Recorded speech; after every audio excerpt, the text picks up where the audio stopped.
Hi, my name is Cecile Johnson. I am the CEO of African Development Plan and here today as part of Global City Unity's community outreach to keep you informed about issues affecting the global Black community. What we're trying to do is to unite us around a consensus of issues so that we can begin to find solutions that are sustainable. Today, my guests are some powerful women in the Black community here in Chicago. We have Dr. Margaret King, who is a professor at Chicago State and very involved with economic development and microfinancing.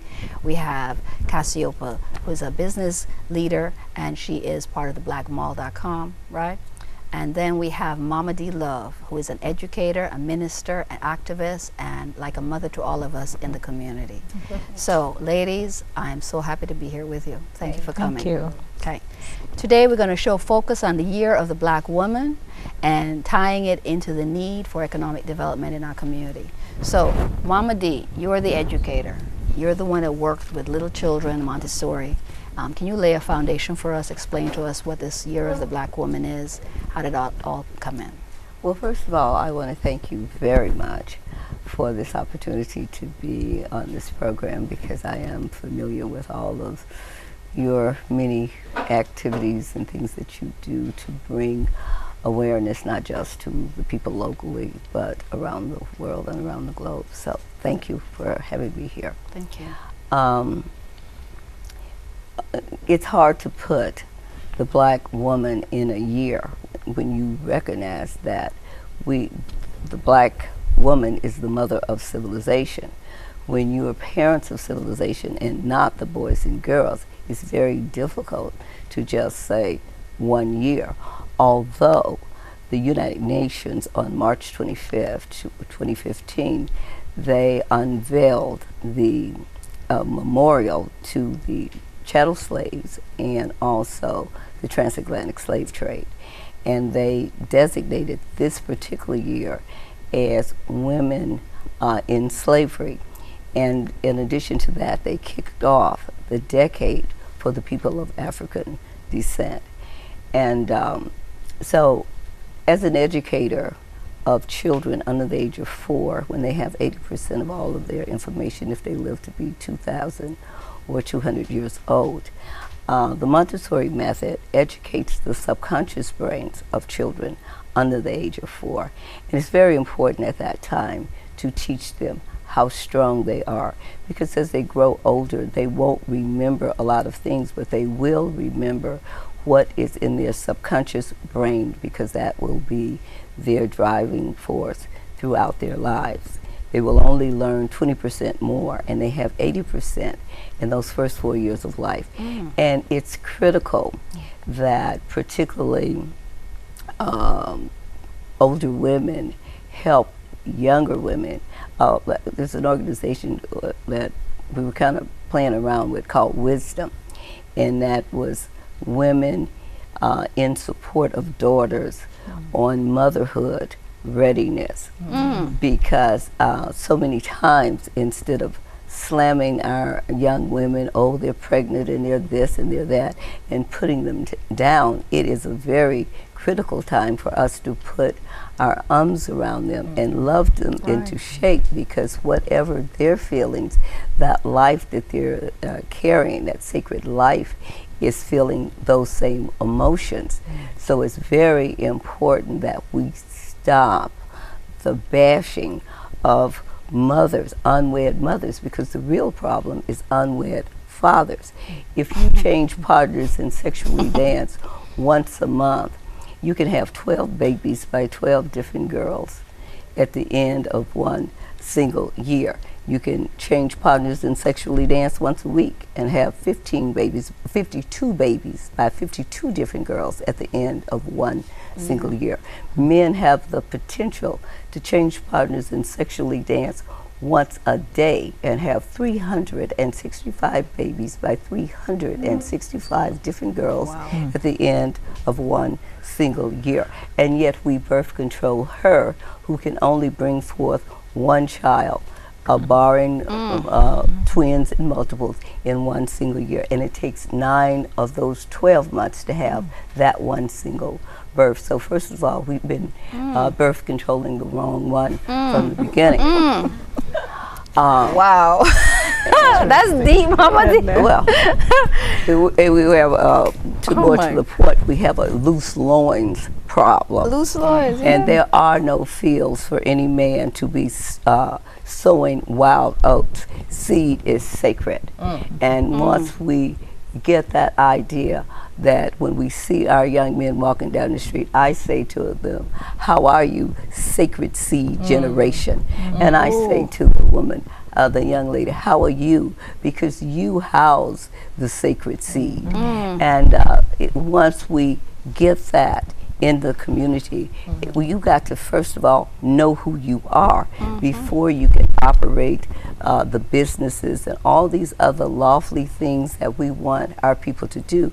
We must first change the brain, and then we will change the behavior. And unfortunately, it's like Marcus Garvey said, no matter who put the chains on your brain, you yourself must recognize they're there and remove them. So what we are dealing with is untreated heart, mind, and self-hate, slave mentality, soul damage. And I know we're dealing with it because in 1954, through testings of Dr. Clark, it was determined that the children had suffered so much heart, self-esteem, and mind, academic and psychological damage, that it was doubtful that they would ever overcome it. And yet they were never counseled, never helped in any way. So what has happened is the children are now 66-year-old senior citizens, and they have passed that damage down to their children who are in their 50s, who have passed it down untreated to their children who are in their 30s, who are now passing it down to their children who are teenagers. And if you've ever seen the gremlin, that is the gremlin effect, and that is what we're dealing with today. So first of all, we must start with change the brain, and you will change the behavior. Man. Wow. And I would argue those 30-year-olds are passed it down to their 20-year-old children. Yes. Not necessarily their teens, because they're not that much older than that. So, Mama D, what you have so succinctly described is some of the challenges that when we had Brother Cam on the show talking about reparations and the need for repair, right? Changing the brain, because we talked about Paula on another show, Paula Green had talked about the psychosis that we are reflecting, right? And you're showing that in 1954, that's Brown versus Board of Education, right? That a decision was made, but no resources were then put into actually dealing with the mental state and the trauma of what had happened to the children. And what that impact now is. We're seeing the ramifications of it, right? The other day, Dr. King, you had a women's conference, right? And at that women's conference, we had women from Africa, the Caribbean, North America, right? And we all came together and we had a great time discussing some things. And one of the things that came out of that conference was the desire to begin to have a group of women who would come together and even create rites of passage, right? Absolutely. So tying into what Mama D said, because you're from the continent, you're from Nigeria, right? And you didn't have any what we would call contamination, right, in your raising, right? Tell us about tying into her what young women go through in your tribal background. Well, thank you for having me. When we talk about raising children, and specifically young women, I would say different cultures of African cultures have different ways of doing it. But in Nigeria, in the southeastern part, call that the Effiks, where most people know them as Calabar, which was the first capital of Nigeria, when, of course, the colonial fathers, basically came, and that's how the name came. They found out there was this calm, the Atlantic Ocean was calm, and that's how it got its name. But that's a different story, for another time. But in this culture, every young woman is prepared to be ready to be exposed to the world, and it's the duty of the older women in the family to do that. So once you get to about 18, your teenage, 16, they have all of you together at a time. It used to be about 7 weeks, but it keeps going down because a lot of them are in school, but the older women will bring you in and train you.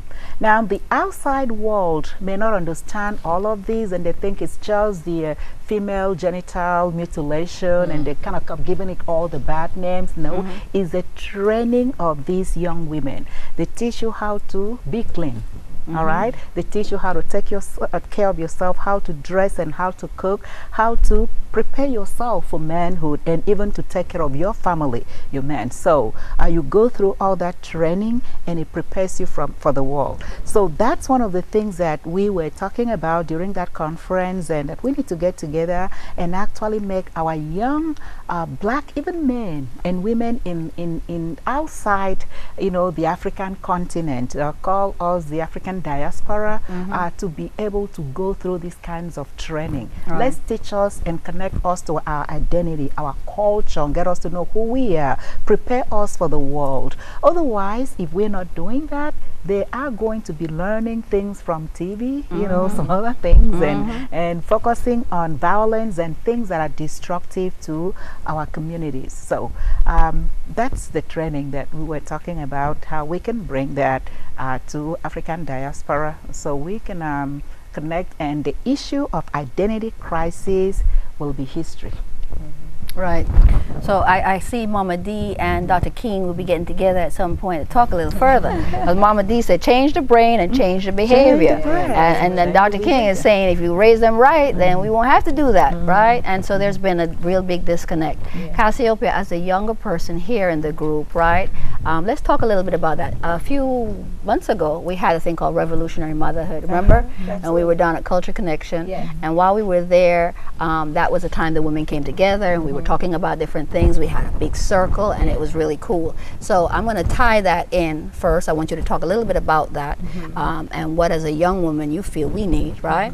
And then I want to talk a little bit about your business. So thank you again. And I'm honored, because that's exactly what we need, is this intergenerational transformation of wealth and knowledge and appreciation of every aspect of life.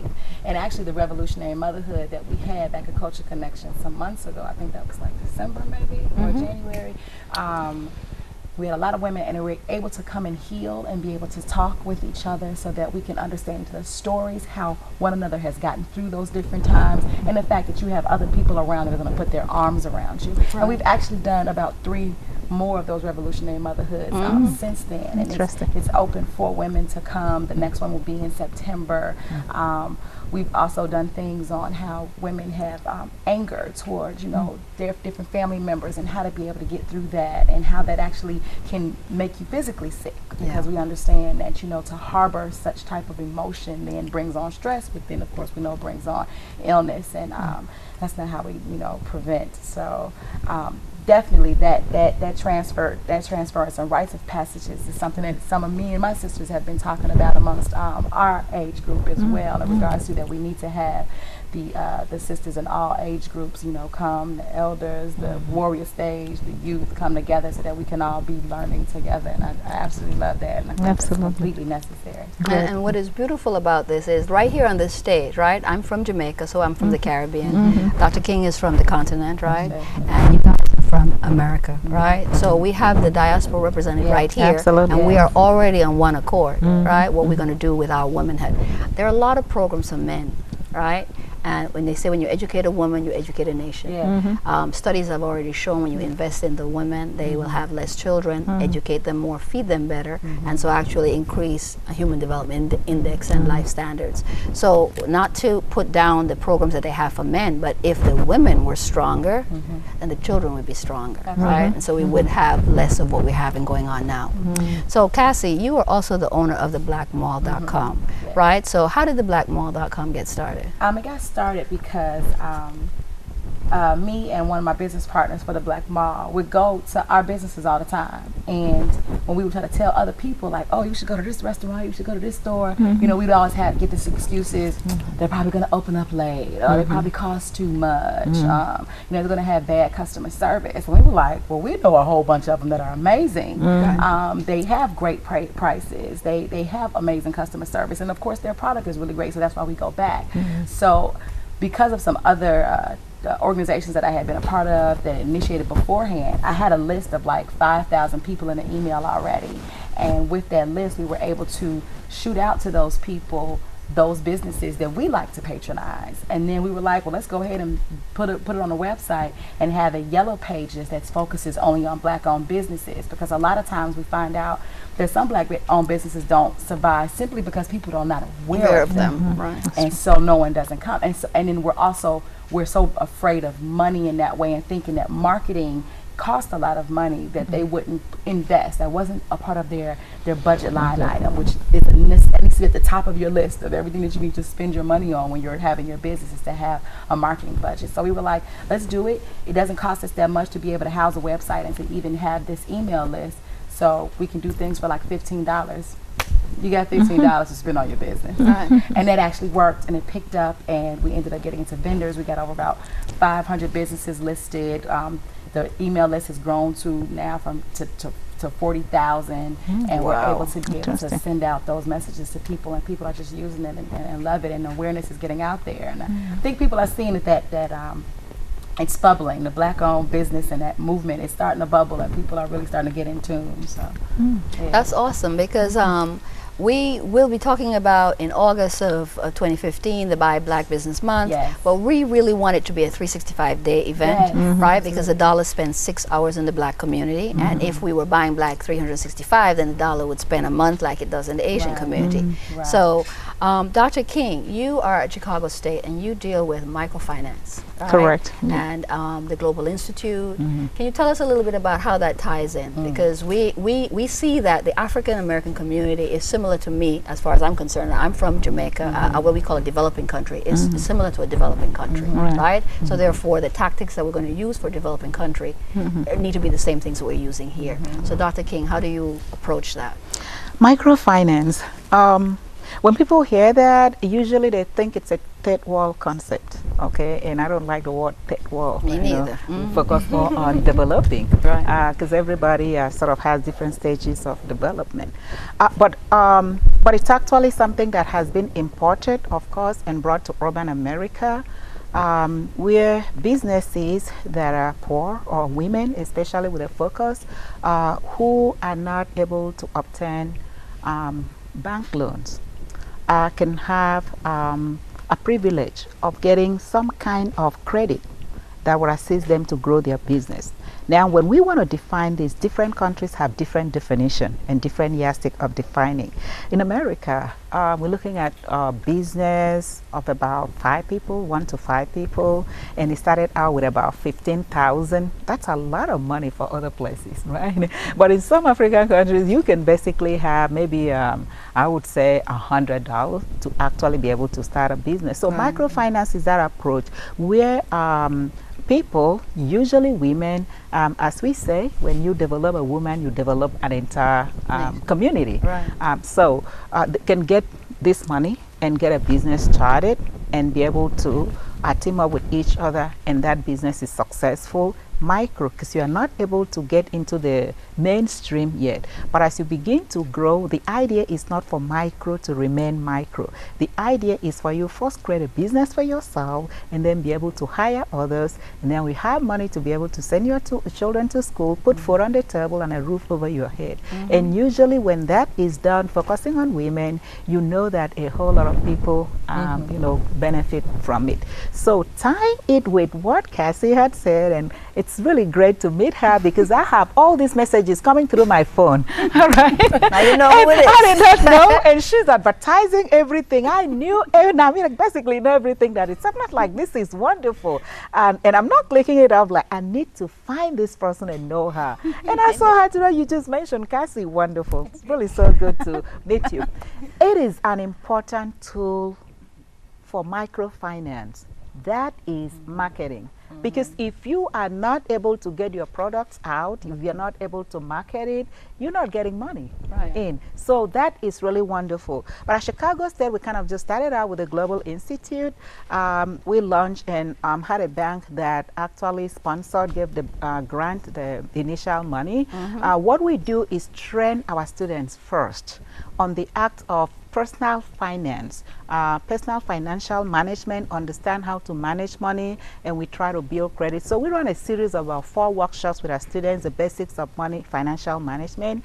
We move into credit building, identity theft, small business management, you know, and all that. So once we finish with that, the students take the knowledge and then get into the communities and train others. All right? So that's the first stage. Then we move into the next stage where they are actually able to build their credits. You cannot get money unless you know how important credit is here. So we give them a stipend for just coming, about $25 based on whatever grant we get for them coming to the workshops. And then we also put money into their cards for them to be able to build their credit. So if they keep using this money, it's their money, but they use it responsibly, teaching them how to use money and pay it back into the bank. And if they do that for 12 months, it's supposed to correct their credit, and then they will move into the way of being able to get some microfinance from non-traditional banking system. And we have quite a few of those that we can talk about. So I see them getting this money, getting their business started, working on that, and then calling up Cassie and say, hey, I need you, so you can help me out in marketing. All right, so yeah. That is awesome. So that's a good connect, right? I think, Cassie, you might have met her at that conference last year. Did you go to when she launched the Global Institute at Chicago State? She must have been, we met, she must have been somewhere. You know, I do the Ujima Markets at Chicago State. Okay. Throughout the school year with Baba Kwesi Harris, okay. African American Male Resource Center. Good guy. Yeah, that's probably That's her. perfect. So Mama D, you've laid a great foundation with giving us historic understanding, with understanding the importance of what a child learns before they're 4 years old, right? As we wrap up, what kind of wisdom would you like us to leave with? Because you've done so many things. Talk about them days and all that. Well, as founding president of Global Committee Commemorating King Days, chartered in 1984, we have 3 days that we want to put on the school calendar. The wearing of the color green is on the school calendar. And what does it do? It builds Irish unity and reinforces Irish history. That's exactly what we need to do with the 3 key principles of the American Civil Rights Renaissance of the 1960s, called the movement. January 15th, white colors, visually affirming the principles of human and civil rights. April 4th, black colors affirmed the principles of nonviolence. August 28th, black and white colors visually affirm the principles of righteousness, justice, freedom, peace, peoplehood, and cultural coexistence. What that will do is, it doesn't make sense that we don't have a day in America to talk about the principles of human and civil rights, particularly since we're the only people that had those human rights taken away from us legally for 246 years. And why a lot of our children don't understand or overstand why we didn't fight back. Well, when you have no Army, no Air Force, no Navy, no Marines, no federal, state, and city police, how do you still resist? And we did that and won. And we need those spiritual and moral principles. So with the Days of Respect on the school calendar, we have the strategy to put that in place and implement something for the first time. 150th anniversary, December 18th, of the ratifying of the 13th Amendment. We need to honor the memory of the victims of those crimes against humanity, and also commemorate the signing of the 13th Amendment, because it left in a hook. When you go to jail under the 13th Amendment that abolished slavery, it left in a hook, except when you are convicted of a crime and you become that recycled slave through incarceration. So it's important, if we said on that day, we want everybody to buy from a black business out of respect for those 246 years when we never got a check and a laborer is worthy of his hire. We can do that, because there's a direct connection between not respecting those 246 years of crimes against the humanity of black people and the black lives that we do not respect today. I agree. So you found a very interesting way to tie that whole economic piece back in. Wow. She's Mama D. Yeah. So on December 18th, which is the 150th anniversary of the 13th Amendment, and I agree with what you're saying about that exception, right? Except you're incarcerated, so really you're enslaved again once you become incarcerated. But how we can then change that. What I love about what you ladies have talked about here today is that you have taken some very trying. We have a history as an African. This is your family, right? This is our family, right? And so you're seeing what has happened to us, and we know colonialism did its number on you too, right? But you're seeing what has happened to us, and to be here in the Americas and participating in that healing, that repair, that reparation, right? That Cam talked about before, that has nothing to do with just money. But on the other hand, we also know what Claude Anderson says, that economics is the base, right? And politics, then legal, then media, then education. And Mama D, when you talk about education, how education then wraps back around on the thoughts of those who control economics, That's right? right. So we can't escape from none of these pieces. And it's been great to have you ladies come on and talk, because it's important for people to see how the dots connect. I call what we're doing connecting the dots, right? How do we take what we already have, not necessarily always focus on somebody giving us something. What about if we use what we already got, right? And if, yes, please. So just that, and that kind of goes into the whole, the Koch brothers are people are not familiar, the people who own Georgia Pacific, Bounty, Angel Soft, Mardi Gras, Solo, all of those different household products that we buy on a daily, and I'm sure a lot of us have them in there. And a way for us to be able to start controlling it, like Dr. Claude Anderson is, we actually have to have the buying power to buy the politicians, to buy the police, to buy the judges, and then we can control our education and everything else. And we have that alternative. I don't do any more talking, I don't do any more begging. You're either gonna be on board or you're not. And we have tissue.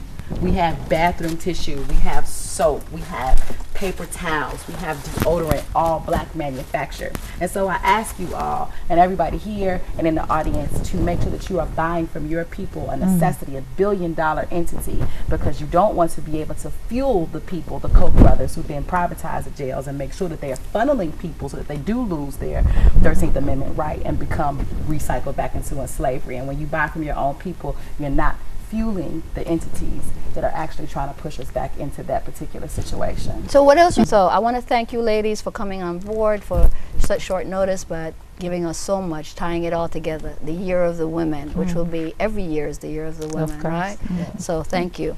And my name again is Cecile Johnson. I'm CEO of African Development Plan, and I want to thank Global City Unity Community Outreach for giving us this opportunity to speak to the global black community about solutions. These ladies are solutions oriented, and if you really just took the time, you'd find that many of the people in our community are. So you can reach me at africandevelopmentplan@gmail.com, and you can reach me at www.africandevelopmentplan.org. And I just want to thank you all ladies again. Thank you. Thank you.